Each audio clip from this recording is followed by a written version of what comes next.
সব গোলকিপারের কাজ গোল রুখে দেওয়া, তবে এমন একজন গোলকিপার ছিলেন যিনি গোল রুখে দেওয়ার চেয়েও বেশি জনপ্রিয় হয়ে ওঠেন গোল করার কারণে। যেখানে অসংখ্য কিংবদন্তি মিডফিল্ডারও ক্যারিয়ারে 100 গোল করতে পারেননি, সেখানে গোলকিপার হয়েও 131টি গোল করেছেন ব্রাজিলিয়ান রোজারিও সেনি। ছোটবেলায় স্বপ্ন ছিল স্ট্রাইকার হওয়ার, তবে কোচ দেখেছিলেন ভিন্ন কিছু।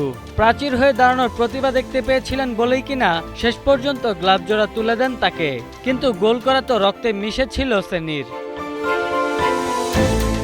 অনুশীলনে নিয়মিত পেনাল্টি ও ফ্রি কিক নেওয়ার চর্চা করতেন।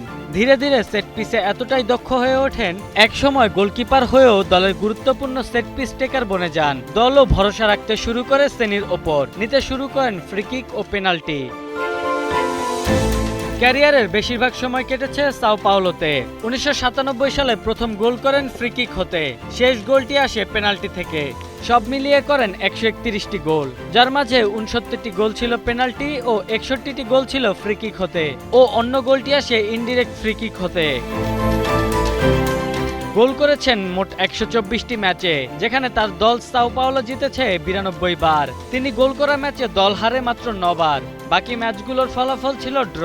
গোলরক্ষক হয়েও সেনি ছিলেন ব্যতিক্রম। গোলবার আগলে যেমন প্রাচীর হয়ে দাঁড়াতেন, তেমনি প্রতিপক্ষের জালে তাণ্ডব ছড়াতেন। ব্রাজিলের জার্সিকেও খেলেছেন, তবে সেখানে ছাপ রাখার সৌভাগ্য হয়নি। 2002 সালের বিশ্বকাপ ও 1997 সালের কনফেডারেশনস কাপে বেঞ্চ থেকে বসে জয় করেছিলেন শিরোপা। তবে সবকিছু ছাপিয়ে সেনির সবচেয়ে বড় পরিচিতি গোলকিপার হয়েও রেকর্ড সর্বোচ্চ 131টি গোল করা। মাহবুবুর রহমান, সময়ের আলো।